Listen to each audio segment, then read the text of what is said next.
Hi, thanks for joining me today. My name is Jameson Roberts. I'm a huge Wren sports fan. Today, I'm going to be walking you through how to service, clean, relubricate your Wren suspension fork for optimal performance. This video is intended to be supplementary. This is not a replacement for the service guides on Wren's website. Always read their documentation, read your owner's manual, watch their videos as well, and then you can come back to this as a supplementary thing to kind of show you how some of these steps are done and what it looks like.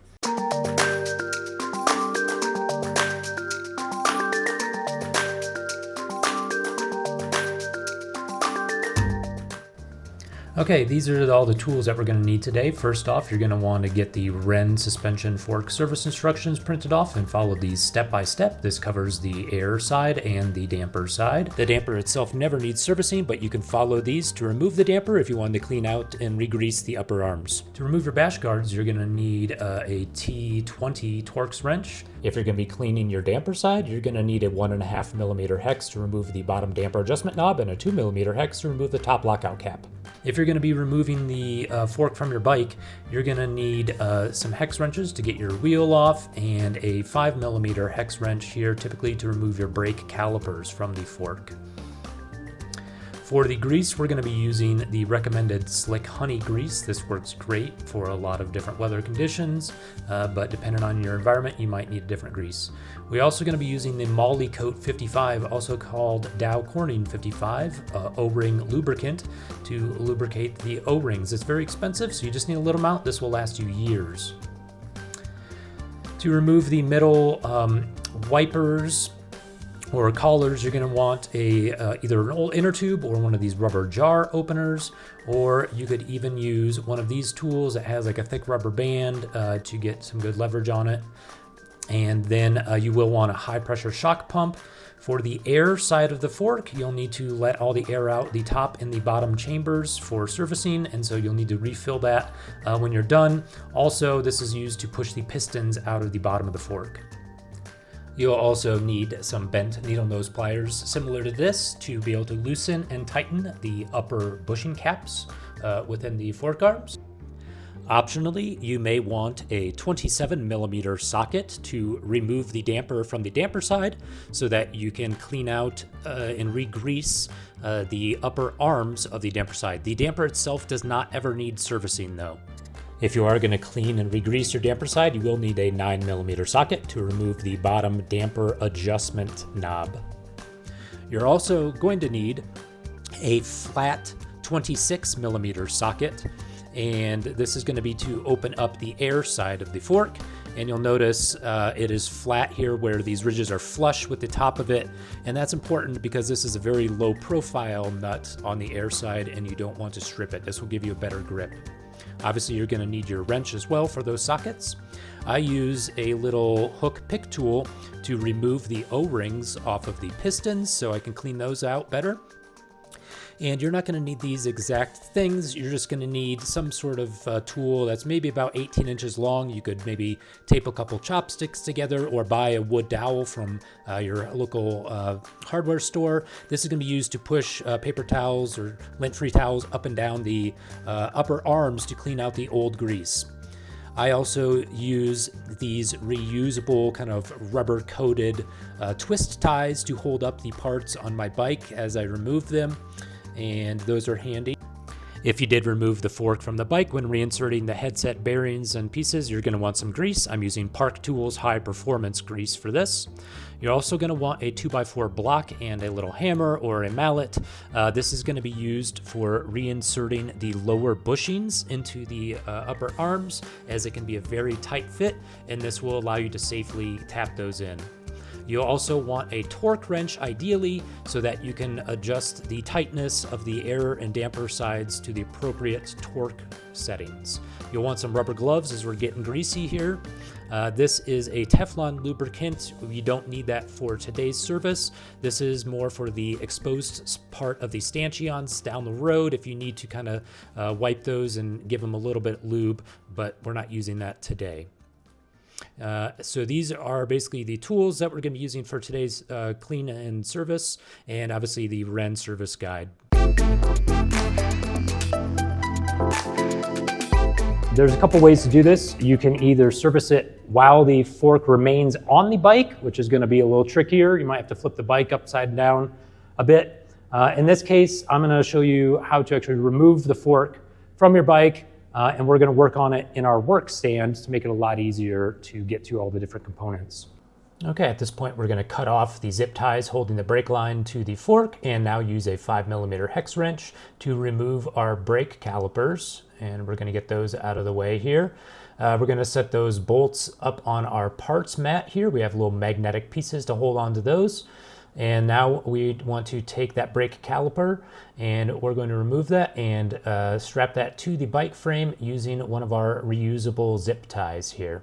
And now we're going to remove our wheel using two 8mm hex wrenches, unless you have a quick release. Set the end piece there on the mat and push the axle out using one of the hex wrenches and set the wheel aside. We're going to go ahead and remove the top headset, the handlebars, grab our reusable twisty ties again. I'm going to kind of put it under the fork. I'm going to join a couple here to get them a little bit longer. Going to stick it under our fork and then up and over the frame here. That's just going to hold on to it, so when we drop this headset out, the fork doesn't fall on the ground. And we're going to go ahead and use our 5mm hex to remove this top cap and set that over on our parts mat. And then we are going to use the same 5mm hex to loosen these two side bolts until we can remove the handlebars, as that is all that is holding the fork up besides some friction. Okay, now that I've got those backed out a little bit, the handlebars should be loose. I'm going to grab another trusty reusable twisty tie. Here we're going to pull these up, and I'm now going to attach this as well to the bike frame. Okay, now that our handlebars are there and not going anywhere, want to remove these rings. Going to keep those on our parts mat. Just carefully unattach that, and now our fork is loose. So I can kind of wiggle that down, and that's going to pull all the way out. There we go. And at this point, if your bottom bearing did not fall off, remove it. And now we're going to pull this flange up off here. We're going to be wiping down and re-greasing all this prior to reinserting here. Make sure you also remove all the top headset pieces, including the spacers and bearing there. You're going to need a lot of paper towels for this process, so I suggest having a roll of paper towels and some clean lint-free cloths handy as well. And I'm going to remove the bike from our stand, and we're going to be using this stand. And now we're going to put our fork into our work stand. You will need some good grip force when working on this. I'm going to flip this up here, and we are going to remove our bash guards. Get these out of the way. You need a T20 Torx. And I'm going to retighten those a little bit so they're not sliding down the stanchion and getting in my way when I'm servicing it.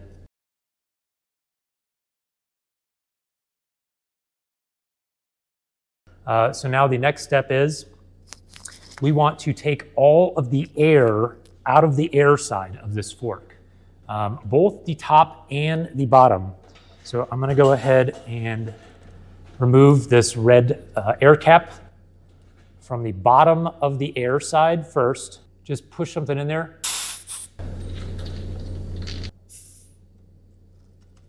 All right, so top and bottom air chambers are now empty.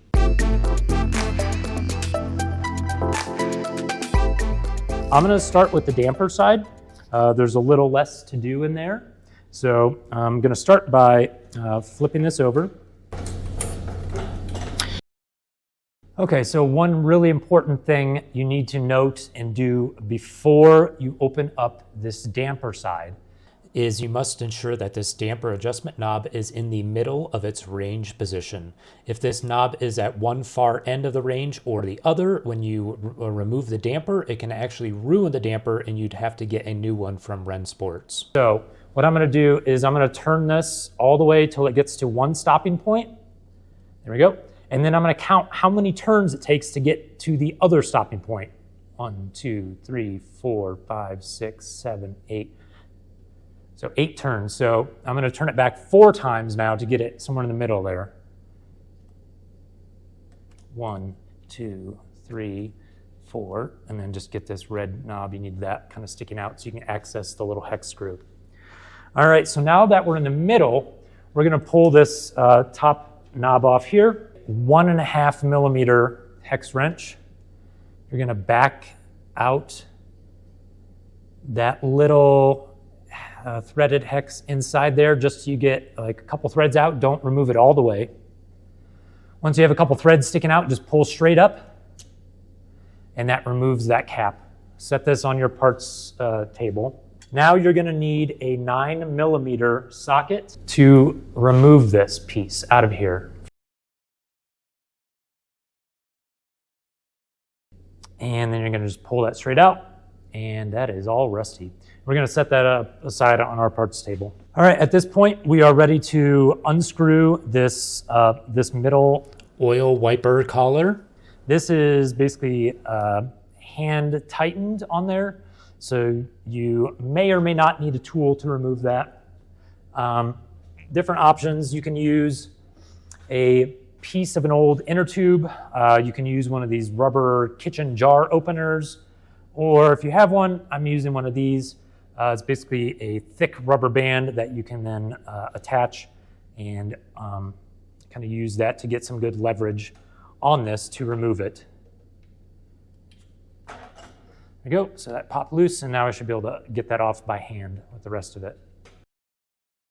And I'm gonna turn this fork so stuff's not dropping into the upper arm as I get this removed. All right, so once we get that off, we're gonna pull our stanchion out, give it a good yank to kind of get that off. And so you can see all the old kind of grease on there, pretty gunky, and that grease is kind of breaking down. These two pieces are your keys. Those are just being held in there by grease right now. So you're gonna wanna take those over to your workbench, and you wanna take those two keys out. Okay, this bottom piece is your lower bushing here. And then these keys, we're gonna pull these out by hand and set them on your parts mat. And now what we're gonna do is we're gonna take some paper towels and we're gonna wipe all this grease off and get this completely clean. And then we're going to clean and wipe off this upper bushing cap as well.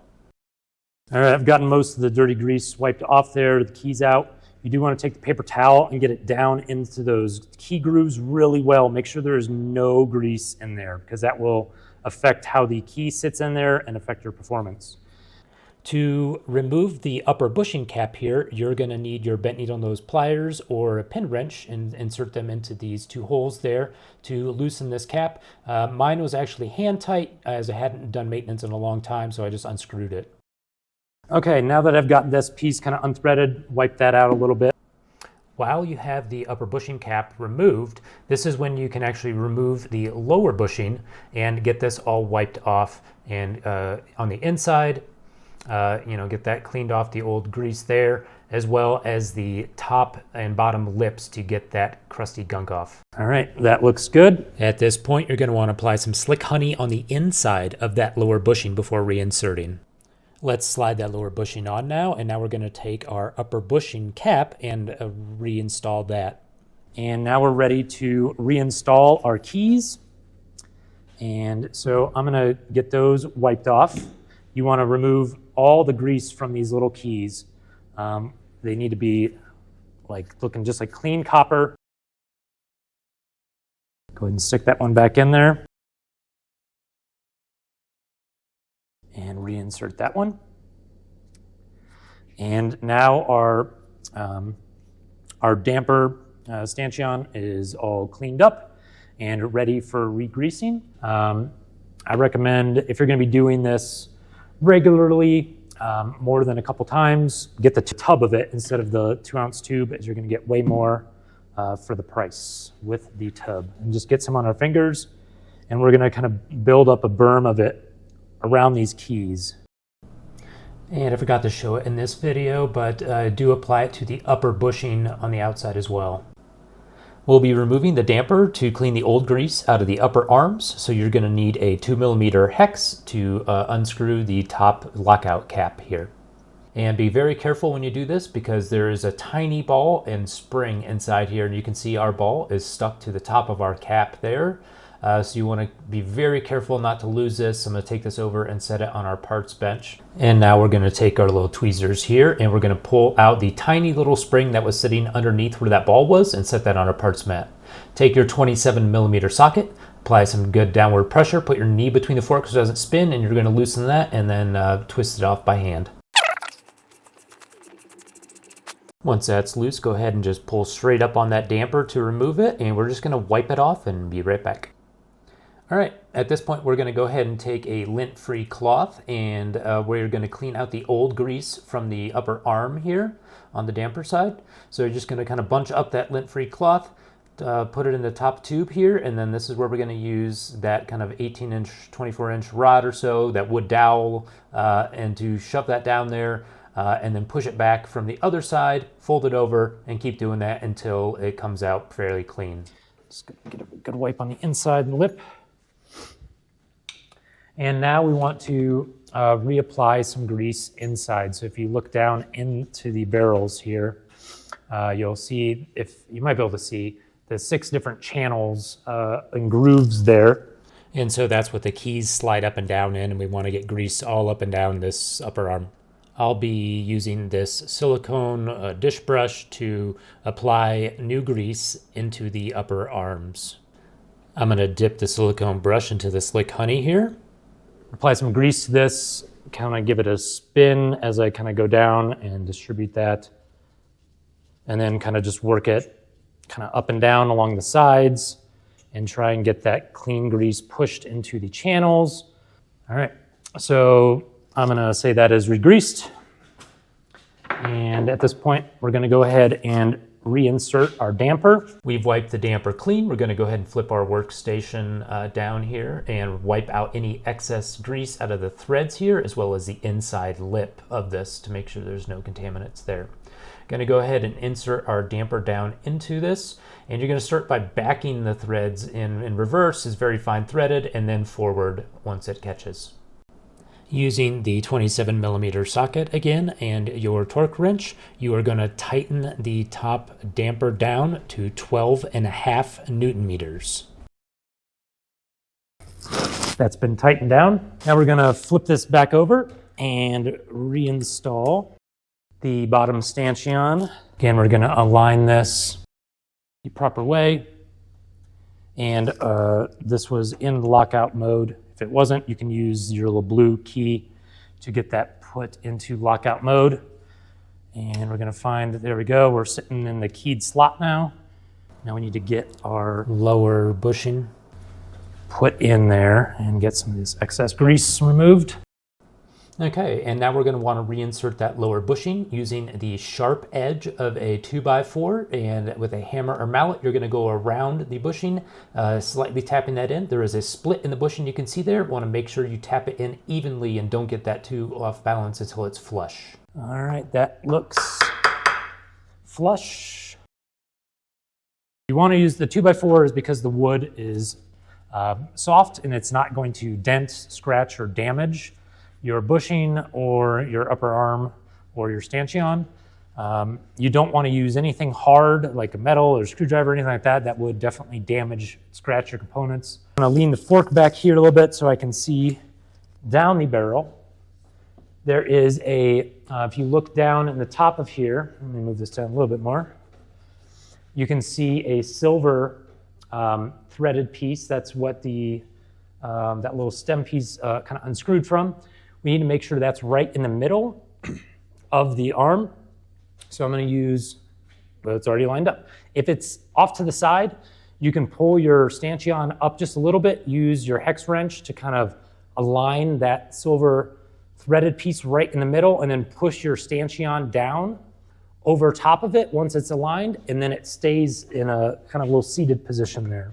I've cleaned off all the rust from the damper adjustment piece that was removed, and we're going to take our 9mm socket and we're going to be reinserting this into the bottom threaded piece of the damper. And when you are putting this back in, apply downward pressure on it. It's important to make sure that gets screwed in there. And we'll be tightening that up to 5 Newton meters. Then we're going to take our red cap for the damper side. We're going to make sure that the hex screw lines up with the dimple on the inside piece and if that's not lined up, it won't turn properly. Want to very lightly thread that in there. Do not over tighten this, otherwise the damper adjustment knob will not turn smoothly. If it's too stiff, back it out. Now we're going to tighten our collar using a rubber old tire or a rubber jar opener. And that is now reinstalled, and that side of the fork is good to go. You can kind of clean off your wiper here as well. I have a kind of little scrapey tool I'm going to use to just get the kind of gunk. Be careful, do not pierce the rubber there. But something to just kind of remove the gunk around it there. So I got kind of a chunk of gunk there. And then any remaining stuff, just try and wipe away to get those wipers clean. Wipe off any excess grease at the top here, and then reinstall our lockout cap. So before you do that, don't forget that tiny little spring and ball. And I'm gonna get that spring. And you can apply a little lubricant to that spring as well. You want to insert it into the exact same spot that it was before. And now we're going to get the tiny little ball. And then use these tweezers to put that right back on top of that spring. Now we're going to take our lockout cap and the screw again. Kind of put that on there and align the knob to kind of the lockout position of choice. Tighten down the screw with a 2mm hex, and we're done with the damper side.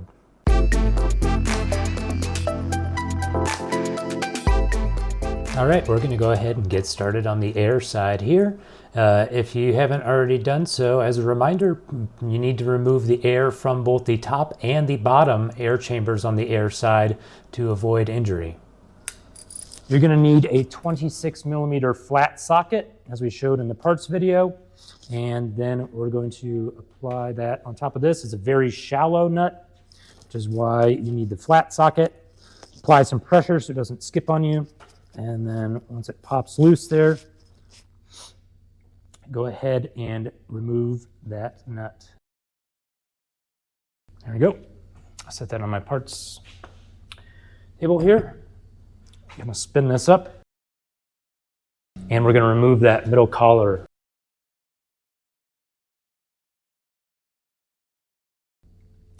Now that that collar is off, I'm going to kind of push that back. And to basically get this out, we're just going to have to kind of pull and yank a little bit, using a little bit of pressure to allow us to get past the lower bushing here. There we go. I'm going to go ahead and get this wiped down. Okay, we've gotten most of the old grease kind of off the outer stanchion and some of the parts here, and kind of try to get some of the grease off in there. On this upper bushing cap, you're going to see these two holes here. This is where you're going to be using your bent nose pliers or your pin wrench. You're going to insert those into there to get some leverage, and then loosen that up. And then the rest you can kind of unthread and remove by hand. When reinserting these, if you want, you can always apply a thin vertical strip of blue Loctite to this to dampen vibrations and keep that tight, but not too much or you'll never get it off. There you go. That's lots of old grease, years of riding, hundreds of miles on this. And I'm going to go ahead and get this cleaned up, and we'll be right back. So there's a couple ways to clean the old grease off of these springs and components. One way is to use a 6mm hex to remove the bolt at the end and slide the components all off this rod. Or if you have an air compressor like I do, this is the most fun way. Put a paper towel behind it and blast it. All right, now that I've got most of that old grease removed, you see it looks much better, cleaner. Got it kind of inside there, took the O-ring out. Make sure you get the grease out of these kind of top holes there so it can breathe. Now we want to pull these O-rings, clean them, and apply the Moly Coat 55, the special grease for these O-rings. So I'm going to use this little tool here. If you have something you could probably use, like one of your 1.5mm, 2mm Allen wrench as well.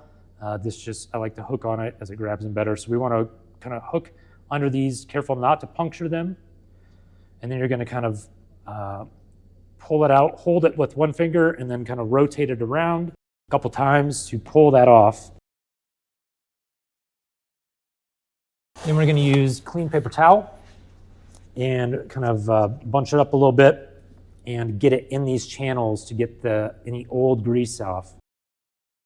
And if you notice your fork is kind of sticking, especially if you let it sit for a while and then go to compress it and it takes some extra pressure to get it to kind of first compress, that could be because these O-rings are contaminated with the wrong grease and they need a good cleaning there. That was the issue with two of my forks. And after cleaning these O-rings on the pistons out and doing this service, the shocks work like brand new.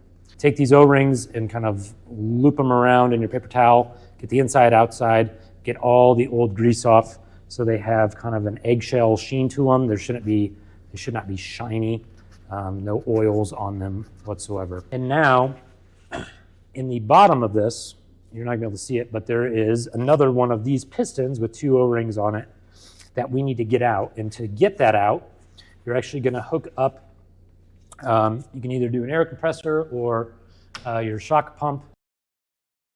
And then we're going to give it a few pumps, and that is going to send that out.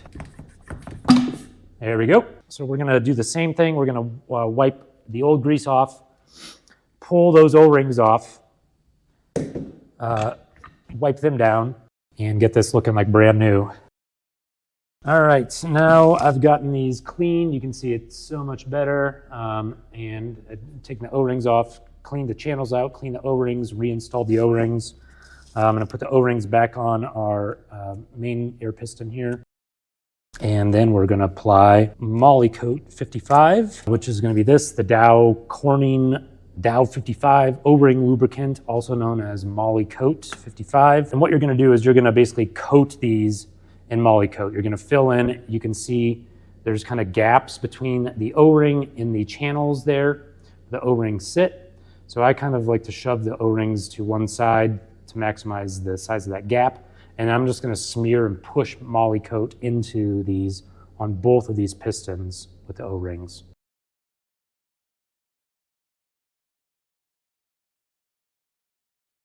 And so that's kind of what you're gonna see. You don't really see those gaps anymore because they're filled in with the Moly Coat and it's kind of smeared on the O-rings there. Those O-rings will kind of absorb that Moly Coat in there. So I'm gonna set that down and then do the exact same thing for this one. The other rubber washers on here, you do not apply Moly Coat to, just the O-rings on the pistons. We're going to take our Slick Honey, or the appropriate grease for the weather that you live in, and we're gonna apply it to our spring. You wanna kind of get it lightly in between the spring pieces here. You don't want to tightly pack it in there.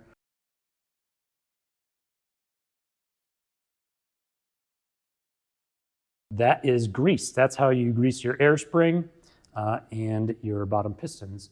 So now we want to reinsert this bottom piston first into your bottom stanchion here. Being that this is going to create an airtight seal, you're going to need to have something releasing the pressure. And I'm going to use, again, our kind of long item here to kind of push that down. Hit the bottom, so we're good there.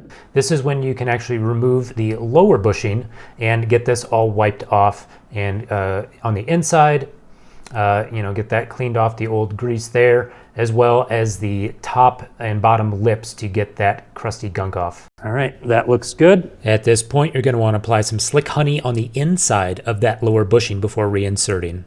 We're going to reinsert this piece with the piston and O-rings first. For this one, you'll have to release air pressure from the top. Re-screw on your cap here. And then we're going to take those bent nose pliers, get those right in the end there, just to give it a little bit of tightness there. At the end, to hold the bottom for some firm grip there. We are ready to reinstall the keys once I wipe them off and get the old grease off of them.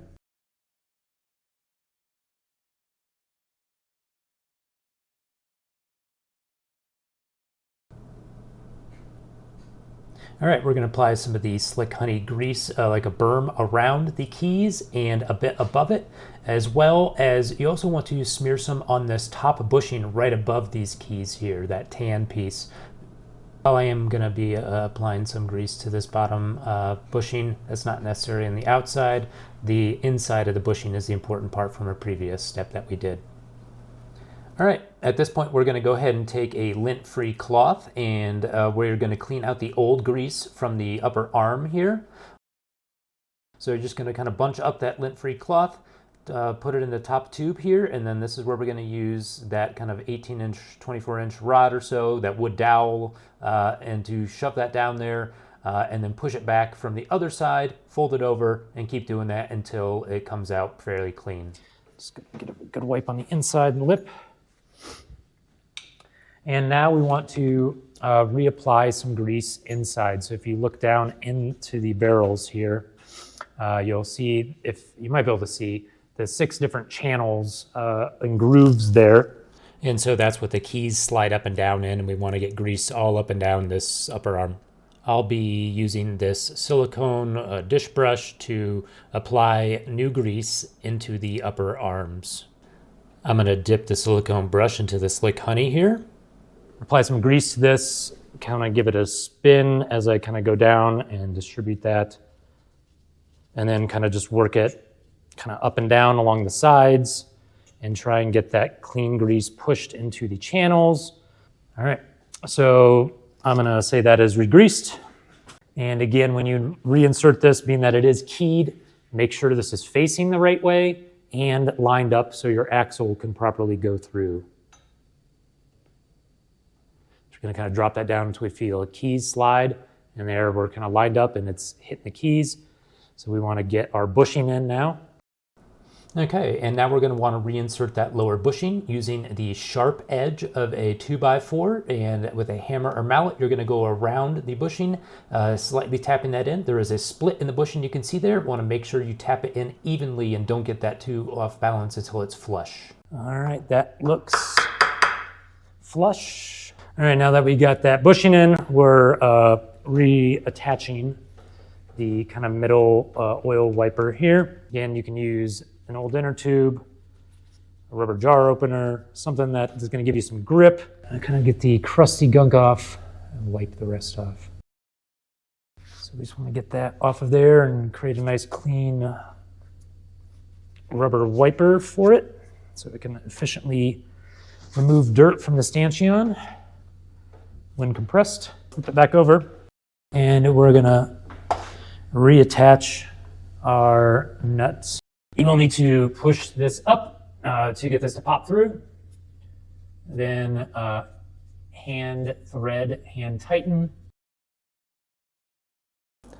Using our 26 millimeter flat socket here, we are going to tighten this air side nut to 10 Newton meters with a torque wrench. Okay, now that we have gotten both sides of our fork serviced, we did the damper side, cleaned all that out, and did the air side, cleaned all that out, and I've filled up the air on the air side. It's recommended to start at 50 PSI and then try it out, test the sag. So I'm gonna go ahead, and now that this is done, I'm gonna pull this fork out of our work stand here, and I'm gonna put the bike back in, and we are gonna get this reinstalled.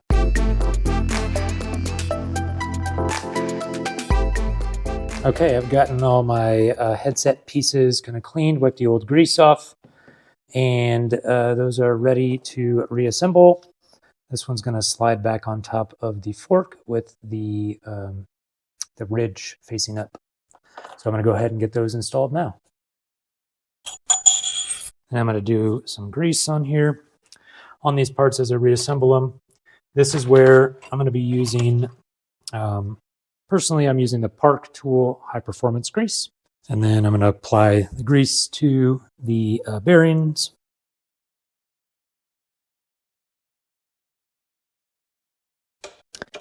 So I'm going to reinsert that bottom one there. And when you're putting these headset pieces back in, make sure you're obviously putting them back in the proper order, the reverse order that you removed them from. Okay, now that I got my headset pieces greased, I'm going to go ahead and put the fork back in. That is back in there, and once again, I'm going to use these reusable twist ties that I have hanging here. Hold this fork up tight. All right, so I'm just applying some good pressure to make sure that's really pushing that up tight and there's not any gaps there. Now I can slide back on the last piece of the headset here. Okay, now I'm going to take the spacers there, get those put back on there, and now we're ready to reattach the handlebars. So I'm going to remove the twisty tie thing from my handlebars, get those put back on here. I'll start with my top one here and get that going.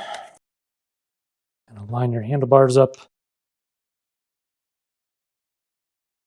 And then you want to tighten those to the proper torque, depending on your headset. I can remove the removable twisty ties.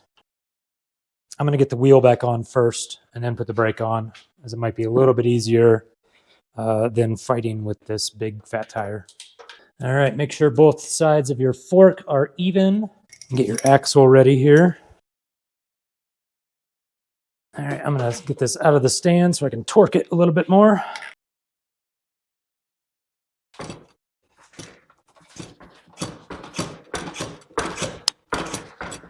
Suspension is working great.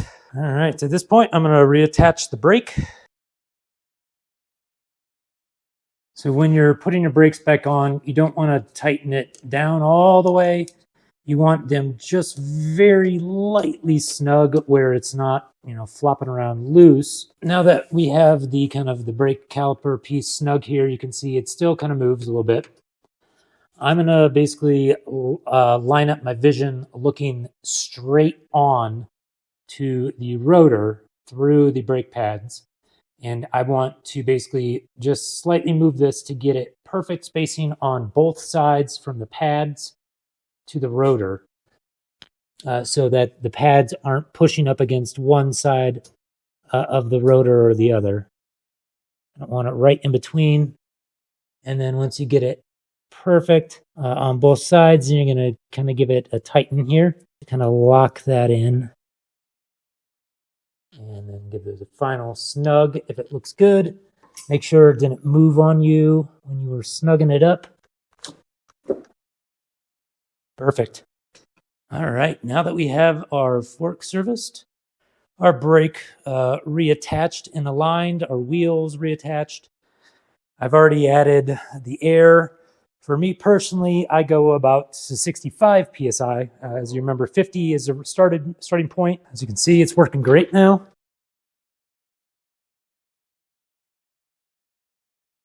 So I'm just going to reattach the brake pieces here with some new zip ties. Feed these through here. All right, I'm going to use these to cut the tails of those zip ties off. All right, we're going to put the bash guards back on here quick. On the side with the rotor, remember you're doing the one with the little cutout there. And again, this is a T20 Torx wrench, not a hex, a Torx. We're just going to loosen that up a little bit, enough to make a gap in the front and get that slid in there snug. We're going to kind of get this pushed down, make sure we're kind of all the way down at the bottom here, and make sure we got enough room so that's not touching our brake rotor. And then let's go ahead and we're going to snug that up to about 5 Newton meters.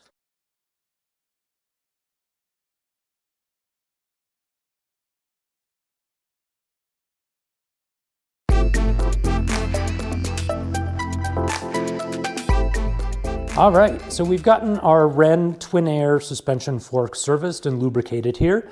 Now we want to set the proper sag on it. So to do that, what we're going to do is on the stanchions, we're gonna find the rubber O-ring, and you wanna push that all the way up and bump it up against the top collar there. And at this point, we are going to stand on the bike to apply our full body weight, being careful not to push down and apply any additional force to it besides our body weight. That's gonna look like this. So I'm just gonna apply the brakes, stand on the pedal to balance it, being careful not to shove it down, just balancing my weight, and then I'm gonna get off.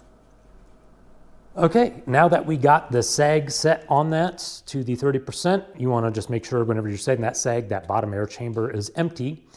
Now we can adjust the feeling of the fork. So the bottom of the twin air valve, this is used to adjust the progressive feeling of the fork. If you want a more progressive feeling where the fork begins to stiffen somewhere along the stroke, you start adding air to the bottom air valve. As you add the air, the point at which the fork begins to stiffen moves up in the travel range. So as you get further into the travel range, the stiffness will increase. A casual rider might want a 80-20 linear progressive air setting, whereas a racer, a more professional, might want a 20-80 linear progressive air setting. And one of the nice things about the Wren Twin Air Fork is that it is infinitely adjustable to your ride type. So I suggest taking your shock pump with you out on a ride and try adjusting the linear and progressive feeling via the top and bottom air valves to find that kind of ideal suspension feel for you.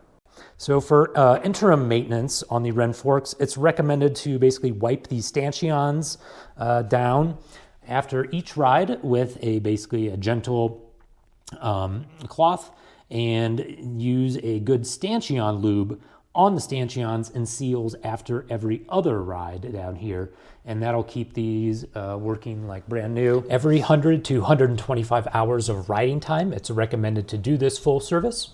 I hope you found this video useful. If you do, please like and share, and thanks for watching.